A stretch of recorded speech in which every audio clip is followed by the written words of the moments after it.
તો મહેસાણાના બોરીસણાના ખ્યાતિકાંડ મામલે મહેસાણા જિલ્લાના મુખ્ય જિલ્લા આરોગ્ય અધિકારી ડોક્ટર મહેશ કાપડિયાનું નિવેદન સામે આવ્યું છે। ડોક્ટર મહેશ કાપડિયાએ કહ્યું હતું કે પીએમજેએવાય યોજનામાં લાભાર્થીઓએ કોઈ ખર્ચ ન કરવાનો હોવા છતાં કેટલીક હોસ્પિટલે દર્દીઓ પાસેથી પૈસા લેવામાં આવ્યા છે, તો કેશલેસ સારવાર હોવા છતાં દર્દીઓ પાસેથી વધારાના ચાર્જ વસૂલ કરવામાં આવ્યા છે। શંકુજ હોસ્પિટલમાં ખેડાના એક લાભાર્થી કે જે કેન્સરના દર્દી છે તેમના પૈસા ચૂકવ્યા નથી। આ મામલે મહેશ કાપડિયાએ વધુમાં કહ્યું કે પીએમજેએવાય યોજનાના લાભાર્થીઓને જે લઈ ગયા હતા તેની પાછળ કોણ જવાબદાર છે તેની હજુ ઊંડાણપૂર્વક તપાસ ચાલી રહી છે।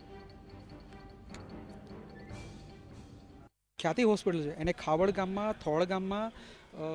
કોલાદમાં, દરણમાં એ ગામોમાં પણ કર્યા છે ને સાથે સાથે અમુક જગ્યાએ જે ત્યાંના લોકલ જે કહેવાય લીડર્સ એને અથવા તો બીજા લોકોની સંપર્કમાં રહી અમે મૂળિયા સુધી જવા માંગીએ ખરેખર આની પાછળ કોણ જવાબદાર છે। અને બીજી વસ્તુ એ પણ અમને જાણવા મળી છે કે